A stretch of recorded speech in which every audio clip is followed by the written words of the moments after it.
Why do you keep losing your patience with your kids, even though you've done countless parenting courses, maybe even 2, 3, 4 years of different kinds of therapies?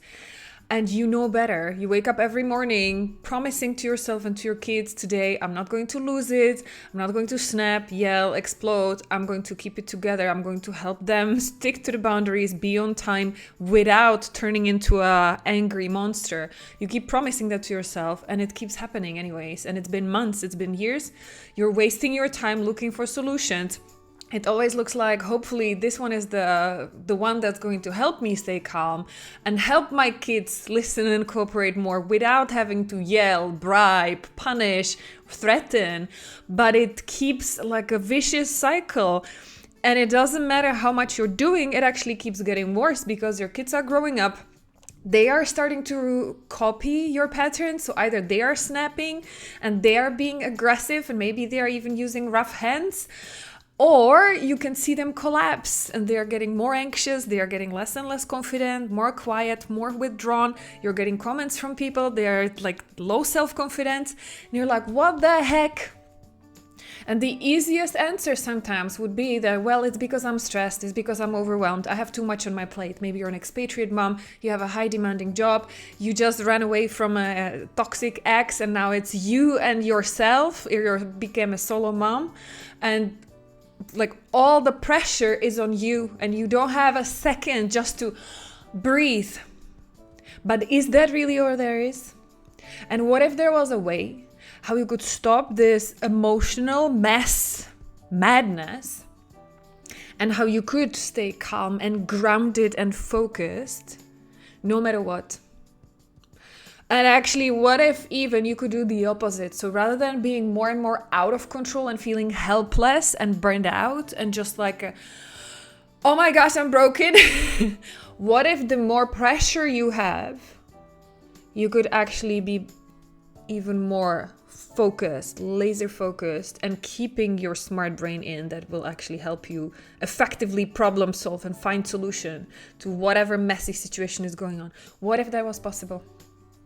Yeah, because we need to have a look at why things are happening this way, why none of these things that in general it helps so many moms and parenting techniques and this is the one and only method, it will help you. How come it hasn't worked for you? What if it's not that you're broken? What if it's not about everything else that's happening around you?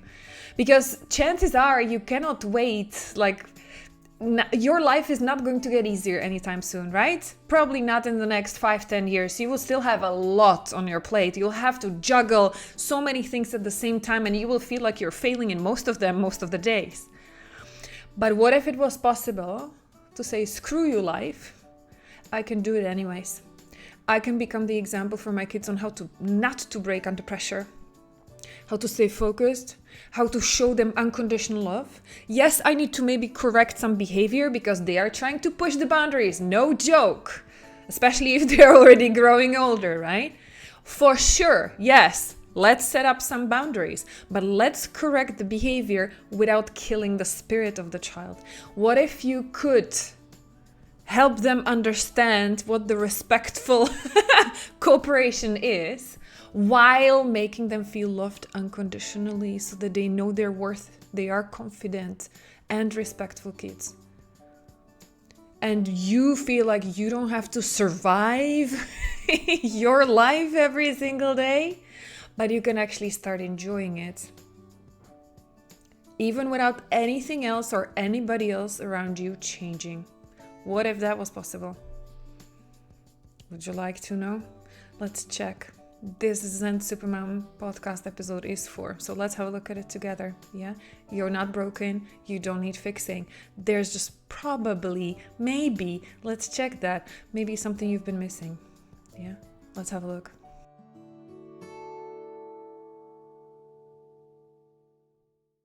Hi Supermom, my name is Elena, if you've never met, and I am a mommy tantrum specialist because I used to be specialist at yelling at my daughter every day. Yeah. As I always say everywhere, luckily for my daughter and for thousands of women I spoke to and worked with, me and my team, I did sort it out, but it was not an easy path. I wish I could tell you. I yelled once at my daughter and suddenly the clouds parted, angels singing, and I figured it out that day. No, it took me actually about 3 years. Yeah, it was 2 years of yelling and looking for solutions, and then 1 more year of fine-tuning and like figuring it out. And then I started applying it with my clients already at the time. Yeah. So this episode, this is what this podcast episode is going to be for. This little talk I'm going to do here is for you if that's going to be a good use of your time, because I know your time is precious. So let's see. You have already done at least, like, you have read at least one parenting book, you have done at least one parenting course, you probably love it, like either attachment parenting or conscious parenting or Montessori method. Like, these are, and by the way, these are my personal favorite because they make so much sense. They are fantastic. Yeah.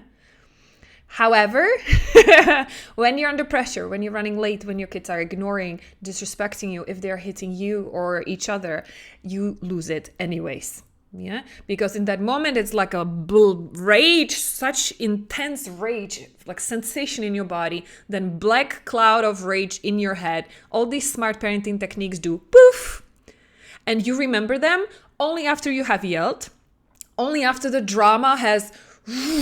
Now probably everybody is crying because kids are crying because they feel like so terrified of you if they're small, or they are yelling at you back if they are bigger because they already learned the pattern, so now they are showing it back to you, and you are crying because you feel so guilty. Yeah, but only after that moment, like this emotional wave rolls over everybody, only then you remember, like, oh shoot, I just did it, like how come I cannot do this, like I'm not stupid. Maybe you're so amazing at your job, you are praised for how patient, calm, focused, unbreakable under pressure you are at your work. But then you come home, or in the morning before you leave for work, you already lose it. Yeah, it's like, this is another person. Who is this person? Like, I don't recognize myself. That's how I felt about myself. It's like, who is this angry monster? I was never that angry before I became a mom. And isn't that the paradox, right? I was able to go through several international relocations by myself, living by myself in different countries with different languages. I was in a high pressure job already as a 29-year-old. I was on top of the corporate ladder, having a corporate leadership position. So much pressure, having to prove myself as a young girl in a company mainly with lots of men and engineers and like technical professions, while I was like on the social sciences side, right? It's like so much pressure. I could take it before. But then I became a mom, and this person who I loved the most in the world, I gave her her life and almost my life. I felt like I would die during giving her birth. I love her more than anybody else in the world. And I was taking my anger, stress, and everything out on her. So I was like, who is this person? I don't even recognize her. Right? And I could not understand why, because I had it all. I was the one, as a corporate HR, I was giving 3-day workshops on effective communication and leadership. I was coaching leadership talents and management team on how not to break under pressure and how to stay calm and negotiate and communicate any fights and conflicts, how to prevent miscommunication. I was giving the training. Can you imagine? What an imposter. I felt like such an imposter. I felt like such a fake, trying to pretend on the outside that I had it all together. I'm like this, like I know what I'm doing. And then behind the closed doors, I was a completely different person. I was totally out of control and I was so ashamed. Yeah. So why am I sharing that? So that you understand, yeah, you're not the only one. And let's see if we can figure it out together. Yeah. Because, okay, parenting techniques. This is where we started the list. Okay. Maybe you try the parenting techniques, but the moment you get like too stressed by your kids because your kids are the best at pushing your buttons, poof, they disappear. And then you remember only afterwards and you feel even more guilty. Then I also speak to a lot of moms who did therapy. Anywhere between 2 years to up to 20 years of therapy. Yeah. And I'm not saying therapy doesn't work. Please hear me. Yes, I'm not here to hate or like put anybody down. I have lots of colleagues who are doing all different kinds of therapy and counseling. I have nothing but respect for them. But we need to talk about it. How long have you already done therapy? If it's already for more than 6 months, maybe you are feeling some relief, because it's at least good if it's like classic counseling that you can talk about it. You can talk about some stuff that's stressing you out. Maybe they are asking you some questions about like some past situation, not just the present. It feels good to let it out, and it feels good to have somebody as a mirror who will tell you and help you analyze it and realize it was not your fault. So that's great. That's what therapy is great for. EMDR hypnotherapy is great for shock trauma. So if there was one event that your nervous system completely got blocked, frozen, too scared, too threatened, like your safety was threatened, that's what EMDR hypnotherapy is for, in brief. Yeah, I'm generalizing a lot now. Yeah, so if you're EMDR specialist, please forgive me. This is just like generalization for the sake of categorizing the different therapy methods, because lots of people come to me and they're like, I'm confused. There's so many, right? Then there are people who are doing CBT. CBT is cognitive behavioral therapy, and already in the name it suggests it's about your behavior right now. The problem is, if we are talking here in the frame of you not being able to be a calm, patient mom, it's not about your behavior right now. Your behavior right now is triggered by your nervous system, and your nervous system is not reacting to what your child is doing right now, but to something that it already knows from the past. We will talk about it more, but hold that thought. This is why even there are moms who tell me they have done a lot of CBT and they are still locked up in the same pattern. They are still totally helpless and clueless when their kids push their buttons. Okay? That's why these therapy methods are not the answer for this specific situation. Okay? I'm not saying they don't work. I'm saying if you are repeatedly struggling with staying calm and focused when your kids trigger you, then none of these therapy methods are going to help you. Okay? Now, this is usually what moms tried. Some of them who came to me, they tried even some anger therapy. Often they're also in burnout coaching because they think, yes, I'm totally out of control because of the stress and a burnout. There's too much pressure on me, and I'm even burning out at work. I'm not patient at work either. So then they are doing some burnout counseling. In some cases, it's like most of the time it just scratches the surface again, yeah? Because it's talking, it's trying to release the pressure, but there is no structural work underneath to make sure it doesn't happen again. So I have moms who even went repeatedly through burnout.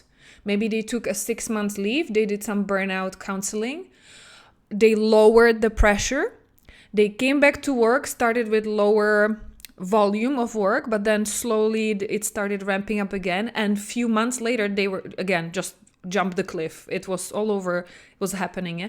Because in general, again, I don't know what burnout coaching you're doing with whom or counseling, but in general what's lacking is prevention. It's giving you the tools so that you can handle the stress before it takes over. Yeah, it just manages the symptom. It helps you calm down now, but it doesn't heal the root where it's starting. So then it will keep happening over and over and over and over again. Yeah. So that's why I'm not usually in general a big fan of burnout counseling. Again, I'm not hating on anybody. I'm not challenging anybody. It's just from people who came to me with this experience. That's what they shared, their experience, their situation with me. And this is why. So that's why I'm sharing it here, because if there's a mom who's listening, who's doing burnout counseling and she feels like it's not working, then I want you to know why. Okay. This is this. Then there are moms who tell me it's because of my hormones. They are perimenopausal. And so then they actually, as they're tracking their cycle, they realize there are 2-3 days a month or during their period that they realize, well, this is the day when somebody just looks at me the wrong way and I can chew off their head. Yeah. So then they are doing different kinds of things with their hormones in terms of like hormonal therapy, like chemicals or nutrition, exercise, and all kinds of coaching for that. So keep doing whatever you're doing there. I'm not a specialist in hormones and stuff. What I can tell you, and this is the overarching message, I just showed you like a few things that usually come up the most that moms try to do to get relief, and it's not working. So if you're sitting here and none of the things you've been trying is working, then I want you to know, and I want you to like start getting into the mode of considering and playing with that question. What if it was possible to stay calm and grounded and figure out a way how to deal not just with your kids, but whatever other stresses are in your life, even as you're going through anything else, even as you're going through crazy hormones situations, even as you're going through a lot of pressure at work, even as you're going through your expatriate situation, even as you're going through your divorce, you can. And those are exactly the situations and the reasons, not just your kids, but all of this is happening. This is exactly the reason why you need help as soon as possible, right? Not waiting for the time like, yeah, I will start getting some help when I get better and my life is not so full, then I will pay attention. It's like, no. This is exactly the perfect timing for you so that you can go through whatever storm your life has become. You can go through it with clarity and calm. Yes? Not faking it, not trying to pretend I'm okay. It's okay not to be okay. Yeah? But if you're sitting here and listening to my podcast, no matter if this is like a first episode that you're hearing, but that tells me that you care about your kids. You don't want them to become a casualty of you not being able to handle your life, right? So let's talk about it, right? Let's go for it. First thing, I would invite you for my Mommy Tantrum Masterclass because that's where I go much deeper, okay? Including some exercises. So there will be probably somewhere a link where we can go. I will try to do as much as I can, like in this podcast episode, whatever I can share in a few minutes. We will go through some specifics, but if you want a full-blown explanation and step-by-step, like framework building, that's what you get in the Mommy Tantrum Masterclass. That's where I explain my proven 3-pillar method. That works. Yes, it works for you too. Okay? Not just for moms of toddlers and babies who never did anything, but especially for moms who have already tried so much and are under so much pressure. Then I would really invite you to watch that and get that full explanation. Okay? I'm going to share like a brief overview now here, specifically for moms who have done therapy and parenting courses. Yeah? So let's go for it. Why is it not enough? All that you learned. Because you're so smart. You have so much knowledge in your brain, right? You have read the books. You have done the courses. You have done the therapy. You understand. But why is it that whenever your kids, out of anybody else, it's your kids, if they push your button, you just cannot stay calm? Do you already know why? Do you know what is the pattern? Yeah. Because if there are moms who are telling me, yes, because I'm overwhelmed, stressed, or running out of time, then I say, yes, it might sound logical. If, for example, I always say, if on a sunny Sunday afternoon, you're okay, you can stay calm, but you're freaking out on a stressed out Monday morning or during a exhausting bedtime, then it makes sense. However, I can tell you, I was exploding even on a Saturday afternoon. We had nowhere to go. We were just going to a park, and I would lose it if my daughter was too slow putting on her coat. Because in my mind, I felt as stressed on Saturday as I felt on Monday. Because there was still like stuff in my mind. I still had places to go, things to do. Always checking the time. I was like the police army drill sergeant mom who never took a break. Because I felt there's so much I have to do. I can't relax even on a weekend. That was one of the things, one of the reasons. Another, and this was really the biggest realization for me, was when I realized I'm not yelling because my daughter is triggering me or she's not listening. I was yelling because I did not feel heard. I did not feel heard. So check it for yourself. This is one of the exercises I'm doing in the Mommy Tantrum Masterclass. Put it in your brain like a movie. When is the last time you lost your patience? Rewind it as a movie right before that happened, right before you yelled. And let me know how that situation made you feel. I'm not really interested in who did what or who said what or didn't. I want to know, how did that make you feel? Because most of the times, most of the moms tell me, I felt not heard, not respected, invisible, like nobody cared. I'm doing so much, but they are either lazy, they're disrespectful, nobody's listening even. I am a calm mom. I explain nicely 1,000 times. I even over-explain why things need to happen, that it's not me punishing them, but that's the way it is. It has to be done this way. They are still not listening until I raise my voice. Yeah. But this is why I'm asking you, how are you feeling? So is it helpless, out of control, not respected? What is it? Yeah, not good enough, or afraid of being judged if there are other people watching it and they see like you have no control over your kids, they're so disrespectful, so you feel like you will be judged, so then you like go full on mamzilla. What is it? How does it make you feel just before you yell? Because that is the feeling that your nervous system already knows from when you were little.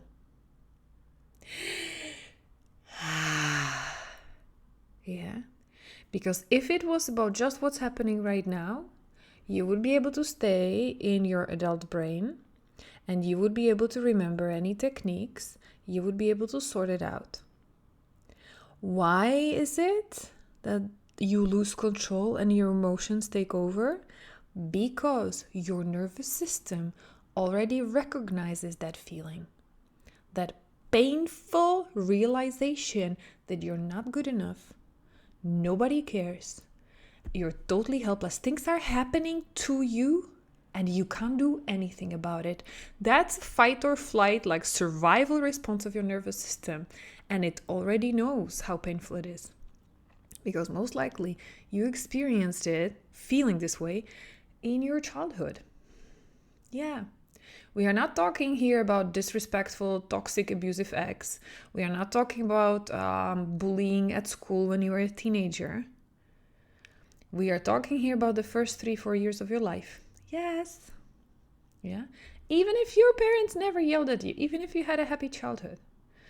But somebody, somehow, you were made feel that you're not good enough. You felt helpless, out of control. Things were happening around you. You could not do anything about it. And most often, when you wanted to express how you felt, you were shut down. Either there was nobody who would be interested in listening to you, or they judged you for it, they yelled at you, they punished you, they ridiculed you, they were laughing at you, they were downplaying what you were saying, oh no, there's not such a big whatever, such a drama queen, like shut up, listen, say yes, or go back to your room when you become a nice kid again, like you're so ugly when you cry, like come back when you smile, whatever. Like there was something happening in your childhood where your nervous system had to adapt. It had to adapt by controlling, by becoming a perfectionist, by becoming a hyperachiever, because there was something that the adults that mattered the most in your life, they started appreciating you, or at least like being nicer to you when you were showing any of these adaptation mechanisms. Yeah, perfecting, controlling, hyperachieving, avoiding, yeah, people pleasing. Those are learned nervous system patterns, stress adaptations that we learn very early on. We carry them throughout our lives. Very often it looked like our strength. I can tell you, hyperachiever. My parents created a hyperachiever out of me because that's how I was praised for doing more, better, faster, like better grades and everything, always saying yes, never saying no, anticipating my mom's needs. Like I was people pleaser on top, yeah, walking on eggshells around my mom so that she doesn't yell, so that she doesn't burn out, never expressing my emotions later on because that was not okay. So I was trying to take care of my mom's emotions first so that she would be okay and she could show me some affection. Yeah. And so this is how it benefited me. This is how I adapted to the situation. And this is what a lot of people then are fighting for to keep, because they're like, Yeah, I'm grateful to my parents. They raised such a responsible human being out of me, high achieving. So yes, I'm grateful to them because thanks to that, I ended up on top of corporate career at the age of 29. Like, who can say that, right? Go me. But what is the cost? The cost was not visible until I became a mom. Because the same pattern that I was using to get to the top in the career was the same pattern that was killing me and my daughter. This is a stress adaptation. Yeah. Underneath each stress adaptation is a strength. Yeah. So if you're a hyperachiever, if you recognize a hyperachiever part in you, like I used to have, then your strength is the ambition. You have leadership skills. You're not afraid to stand in the front, face the risks and the pressure, and lead. Have some vision, collect the people, take the responsibility, and lead. That's what the strength of hyperachievers. Yeah. If you're a people pleaser, your strength is that you're an empath. You can anticipate somebody else's needs, maybe sometimes even before they have them or before they realize that's what they need. You're already there, you understand. And you're so nurturing, empathetic, and caring that you are able to leave yourself behind and just do it for them because you're so selfless. Yeah, that's a strength. Controllers, perfectionists, your strength is you can create order in chaos. Yeah. And perfectionists, like, this is such an amazing skill to have in so many professions, like not just like medicine or fashion. It's like in whatever industry, there is a need for people who have the ability to care for details and get it all right to the lowest level of detail so that it's perfect and it's beautiful and it's flawless. Yeah. Those are all strengths on your good day. On your bad day, you take it too far. It becomes your Achilles. You overdo it, and that's what tends to break things. It tends to break your relationship with your kids if you're hyperachiever, because then you put your to-do list in front of your kids. If you have controlling tendency, that's what makes your kids feel like they are suffocating. And that's where, again, no generalizations, but that's what makes, this is usually at the root of a lot of mealtime food struggles, food disorders. If there's too much control from the parents, or there's, on the other hand, too much chaos, kids feel this food is the only place they can control effectively because it's them who needs to put it in their mouth and chew and swallow. And so if they feel they have no control over anything else in their life, food is often the go-to place. It has nothing to do with the food or nutrition itself. It has a lot to do with control. Yeah. Just as a high level, again, I don't mean to generalize. I'm not a specialist at eating disorders. But again, this is my experience working with moms who have experienced this growing up and who have now kids who are experiencing something similar. Okay. This is typically a generational loop that is rooted in controlling stress pattern. Okay. So this is what's happening with all of these stress patterns. We think that's who I am and that's what I'm proud of. So don't tell me I should change. I'm not. I'm just telling you to realize how all of your life, even though you have maybe never been out of control and yelling angry monster before you had your kids, this is what's been developing throughout your entire life until now today. That little you who never felt good enough, who's now jumping up at your kids whenever you feel out of control, not good enough, not respected. And that little you developed those stress coping mechanisms, those adaptations, patterns, so that she could at least feel safe from time to time and good enough. So she started adapting, controlling, people-pleasing, hyperachieving, yeah? This is what needs to get cleaned up. Because this is what's at the root of your uncontrollable emotions and reactions. This is what will take over any single time that you're feeling there's too much pressure and you can't handle it. Every time this happens and you have too much pressure, you're too overwhelmed by noise, time, pressure, judgment, people calling your names, and you just never give me a break. I just need 5 seconds to breathe. Whenever this overwhelm happens and the stress is too big for you to handle, your smart brain will go poof. and the little younger you from the past will come to your rescue. That's why I felt whenever I was yelling at my daughter and I lost it, I felt like I became a little toddler, because that's what kids do, right?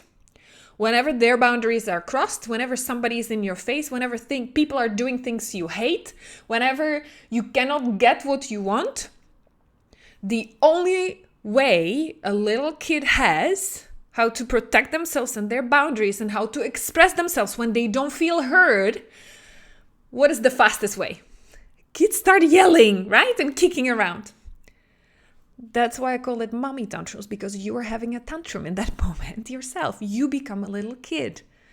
The more pressure you have, the more impossible and out of control the situation feels, the more you will feel tempted to start yelling. Okay? Not just because your kids are not listening until you do, not maybe because your parents were yelling at you when you were a kid. It's not just learned behavior, copy, paste. It's because in that moment, you become a little child. Even if you never yelled as a child, because you could not, you would be punished for it. But this is the natural protection mechanism of the nervous system who wants to protect you, because it feels the adult you failed. Whatever you were trying to do, you did not manage to protect yourself. The pressure is here, it's on, we need to sort it out fast. So your nervous system collapses into the fight or flight, and it's the younger you that takes over. Yes? This is the reason why talk therapy, EMDR, CBT, hypnotherapy cannot help you. Because it's not about what's happening now. It's not about healing some shock trauma that somebody abused, neglected, or like no violence. Maybe there was some of that in your childhood or in your life in the past. Yeah. But that's not the root. The root is in the first 3, 4, 5 years of your life. It was the 1,000 paper cuts. When you were made to feel like you didn't matter, there was nobody who would be letting you safely express your emotions and help you deal with that. Because probably people could not handle your emotions when you were little. They either shut you down or they overreacted back. You triggered them, and then there was even more drama. Yeah? Maybe you were bribed or punished for showing your emotions and not being respectful, not obeying, right? And this is not, by the way, this is not to throw our parents under the bus. They did the best they could with what they knew. But you see how it's generational? Maybe you're now doing better than your parents. But if you know anything about your parents' childhood, like it's not their fault for whatever they did or did not do to you. Most likely they did their best as well. Probably their own childhood was even worse than yours. Because few generations ago, I don't care where you grew up around the world, but there was probably either some kind of war, conflict, lots of poverty, lots of hunger, lots of pressure. If the kids would not listen the first time they are asked, the family could have gotten into trouble. Yeah, my part of my family was in concentration camps. Another part of my family was like brutalized by the communist regime. I come from Czechoslovakia. I was born in Czechoslovakia. Yeah, they stole from half of my family. And as kids, I remember starting a first grade and my parents told me what not to say at school because they were talking openly at home. But if I would say anything at school, like my parents could go to prison, we could get to trouble, right? So we were raised to obey, because if we wouldn't, there would be very serious consequences for the family. Yeah. So I don't blame my parents. Yeah. But we need to realize this is what's going on. And that's why you can safely, permission granted, stop wasting your time scrolling through social media looking for parenting tips. What you need right now is a method that will safely help, like guide you to identify the root of these 1,000 paper cuts that were happening to you every single day when you were made feel like my emotions are not safe. I deal with pressure through hyperachieving, controlling, perfecting. Like that pressure, that feeling that you're not good enough, that needs to go. Okay?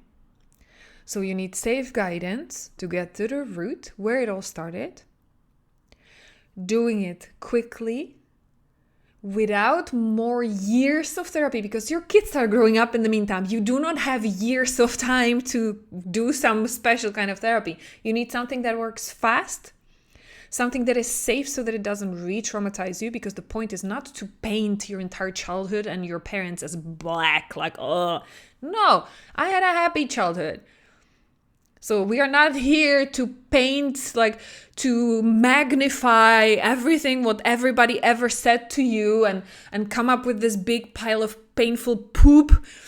And after every session, you're just feeling worse and worse. No, this is about precision, precise methods to go specifically to those situations where it started and release that emotional charge. It needs to be released. And that's not done just by talking, blah, blah, blah, blah, blah. That's not done by rapid eye movement. That's not done by hypnotherapy, because it was not just one situation. It was thousands of situations every day. So remembering just one situation when maybe somebody yelled at you or punished you, it's not going to help, because you would need to keep coming for more hypnotherapy for probably another 1,000 sessions. Don't have time for that. You need somebody who will help you see what is the pattern. Okay? Because among all these 1,000 paper cuts, there will be a pattern. Safely release that and explain to you so that you can give you the exercise that you can then safely do by yourself. Okay? You cannot dig out that first initial charge by yourself, because it's like going to a deep sea while you don't even know how to swim. Like, you need to go with somebody. But then, yes, then you go back, you start learning how to do your laps, and then you get better at swimming. Okay? Because this is what it's going to take. While, yes, you don't need thousands of sessions with somebody one-on-one, you will need to repeat some exercises 1,000 times. Yeah. The good news is it can be only a few seconds at a time. Once you get hold of it, it will take only a few seconds. You can do it on the go, but that's what it will take. It's literally rewiring the generational pattern in your nervous system. It does not happen. I'm sorry. I wish I could tell you I have some magic. I can do some abracadabra here or in a one-on-one session and you're healed for the rest of your life. You're welcome. It does not exist. If anybody promises you that, they're lying. I do it with my method in a few sessions, but only because you will be practicing what you get at the end of your session. You'll get specific method customized for you and for what you've done in the session. It will be personalized, very specifically, precisely just for you, no cookie cutters. But it will be your responsibility to keep practicing that, not even once a day, several times a day. No joke. Yeah, I'm not promising here unicorns. I'm not here to lie to you and just like sell you into anything. I want to be very straightforward with you.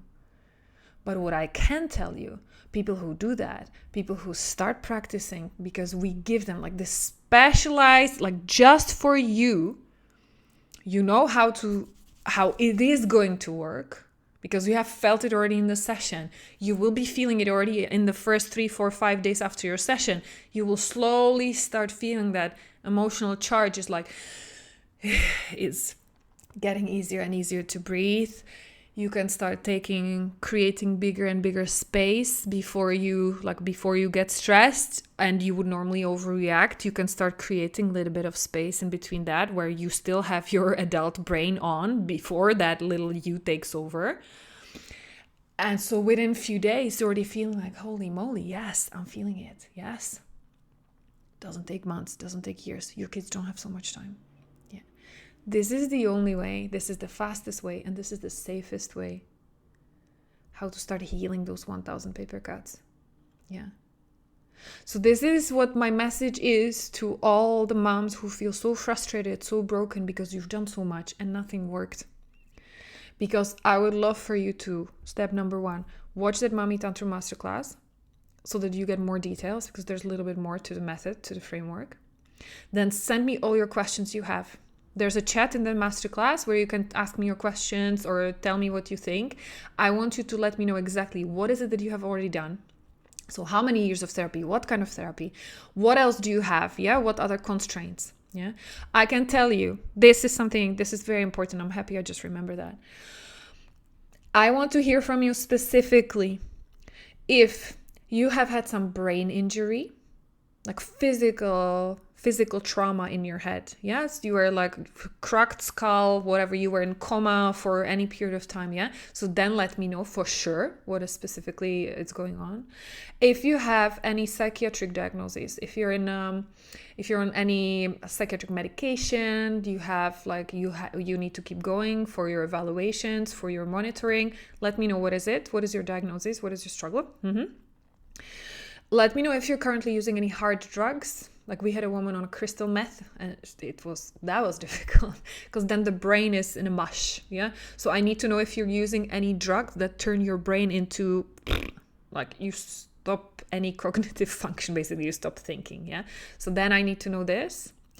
And then last red flag, basically, this one is a red flag, the only one, if you're actively suicidal. Because I have lots of moms who are so desperate and so hopeless that they're feeling like just it would be better for my kids if I wouldn't be here because I'm traumatizing them so much, and I cannot see that. So if you're already not just having these thoughts but starting to prepare anything to do about that, please contact your local help. Like usually there's a helpline, there's some free number you can call, you can talk to professionals, because I am not a suicide prevention specialist. Okay, so before you would come and work with me and my team, we absolutely need to make sure you're stable and you're safe and your family is safe. Yes. So if you're sitting there feeling already so desperate that you're thinking about doing something with your life and taking it, then please contact your local help. Ask ChatGPT for whatever, like what is the best number to call for the country you're in, for the language you speak, and please get help. Okay. But for anybody else, so brain injuries, psychiatric diagnoses, hard drugs, I want to hear specifically from you. Yeah. What is it that you're struggling with? What is your current situation? What is any medical history that you feel is having an impact on this, on your reactions, on your brain, on your nervous system, so that then we can talk. Usually if people have specific situations, we will do your assessment first so that we would be able to evaluate, and then I would be in a better position to make any promises to you. Yeah.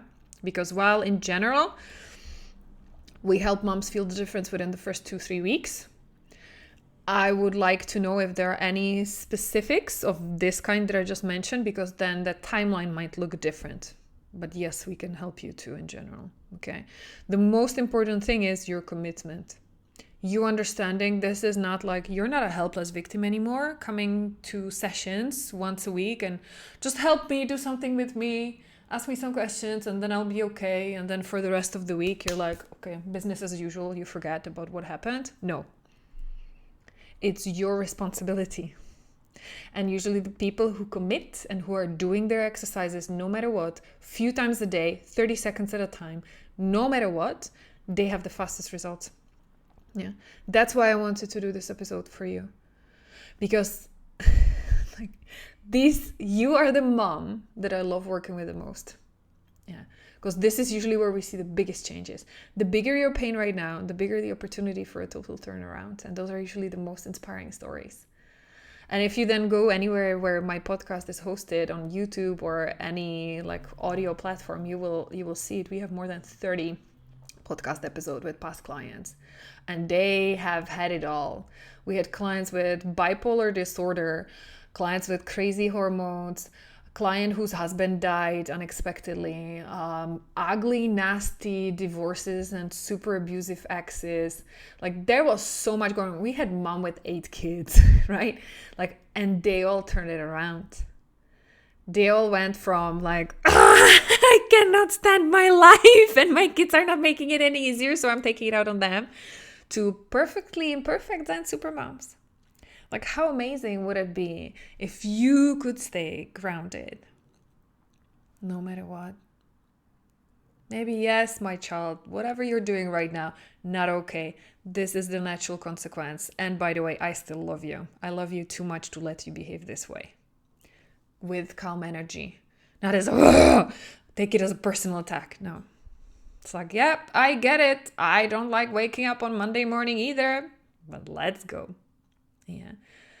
And having the kids like as if you are one team. Yeah, so that it stops being the power fights. This is what becomes possible once you clean up all of this mess. Once that little you star stops taking over, and once you clean up your stress patterns, so that you really become safe, healthy adult who is the role model. You, I always say that to moms, stop worrying about your kids not listening. Start worrying about them watching you. Because you are effectively wiring their nervous system right now, even in the moments when you're not yelling. You're wiring their system by them watching you. How you wake up in the morning. How you react with other people. What is your self-talk? What are you doing? What are your habits? Are you taking care of yourself? How are you talking about your friends and your parents? Yeah. How do you talk about your plans? How do you talk about your kids when they are in the room? Even when you're not angry, even when you're not being a mamzilla, they're watching you and how you react, how you deal with life. So what is it that you want to teach your kids? How is it that you want them to grow up 20 years from now? What are the skills? And what is the self-perception you want your kids to have when they grow up? Because most of the moms that I meet, they tell me, well, I want my kids to have healthy self-confidence. Yes, be respectful, but also like not be scared and feel like, yes, they can do anything they want there because they are worth it. And so then I ask them, okay, so who do you need to be now as a mom so that you raise kids like this? And they tell me, yeah, I need to be nice. I need to stop yelling. And I'm like, no, you're not listening to me. Knowing that your kids are basically wired to your nervous system and they will either copy exactly what you're doing or they will become the opposite. Who do you need to be as a mom right now so that your kids grow up having healthy self-confidence? And so then they get it. I was like, yeah, so I need to be the one who has healthy self-confidence, right? And like this nervous giggle. I'm like, yeah, right. This is how. This is who you were born. It's not changing you and your personality. Be who you are without these generational layers of whatever happened to you and however you learned how to deal with stress by watching somebody else. Once that is gone, that nonsense, you will simply go back to who you were born, how you were born, what your nervous system default was back then. That's all. Simple, right? Is it worth exercising a few seconds a day? Is it worth watching that Mommy Tantrum masterclass, getting to know a little bit more about that framework and then letting me know in the chat what your specific situation is so that I can help you and we can check if and how quickly the program could help you and what exactly it would take from you? Is it worth it? Is it worth giving it a shot? Knowing that there is, by the way, money back guarantee, because yes, I'm making all these promises and inviting people in, knowing that they will be skeptical because they've tried so much. How do I know this is not just some sales pitch and you're so good at blah, blah, blah, but how do I know it's going to work for me? Well, come in and try because you will get your money back if it doesn't. Simple. You have nothing to lose. Yeah. So my intention for this episode was to bring hope to moms who felt like everything else failed. And so then it means it's probably me who failed and I'm broken beyond fixing. And I call BS, bullshit. What if there was a way for you to? This is not your fault. This is not your kid's fault. You have just not been aware of all these generational patterns. They will not go away by reading books, watching YouTube videos about inner child. Okay. We need to get working. We need to get you your for customized, specific tools for you. So if you're curious how that could look like, I cannot wait to hear from you. And even if you decide it's not the right step for you right now, I hope this episode gave you value. Yeah. My intention was not to sell, but yes, my intention was to call out moms. Well, not call out, it was to call in. Help you see a self-identified, tick the boxes that yes, this is me. Yes, this is exactly what I need. Yes, this is exactly what I tried and it didn't work. So that's how I designed this podcast episode, to call in and bring in people who are the right fit that I know I can help. Because we've done it before. Yes? Because I know this is priceless. Like, hearing the moms afterwards, I'm getting emails like 3-5 years later and they're so grateful. Some of them even changed their profession. They are now coaches inside my program because they're like, this is so good. I want to spend my life helping moms like me, like I used to be. So I know, like, this is what fills my heart, and that's why I will keep doing this podcast for as long as anybody listens, because that's what makes all the difference. That's why I'm here. Yeah. So I'm sending you my heart, Supermom. I hope you got value, and I look forward to hearing from you. Bye.